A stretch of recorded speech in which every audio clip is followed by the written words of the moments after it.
main output nababwiraga n'izi. Izi rero zigufasha iki? Iyi ngiyi ushobora kuyikoresha nka input ya mbere kuri crossover. Iyi yindi ukayikoresha kuri zino zindi ukazikoresha nka input za kabiri. Izi ngizi za gatatu, izi ngizi za main out ukazikoresha nka input ya mbere. Bivuze iki? Koresha inzira imwe muri izi ngizi. Kimwe nuko ushobora kuzikoresha zose bitewe, kuko hari igihe usanga uri bukenere gukoresha amarituro yandi y'umuriro.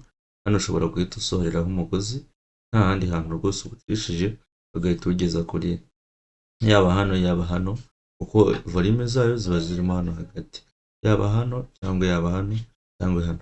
Banga icyambere cyo nuko ugomba kumenya atari ari amarituro cyangwa zira bafure dusanzwe dukoresha zicomeka ku muriro atari ziri gukoresha.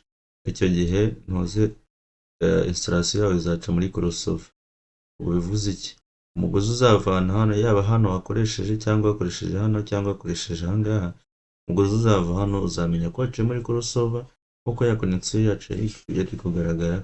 Hanyuma ucishe muri crossover ugiye umanuka wongera usubire muri ampli, umara kuva muri ampli ukabujyana mu bafure nawe ukeneye.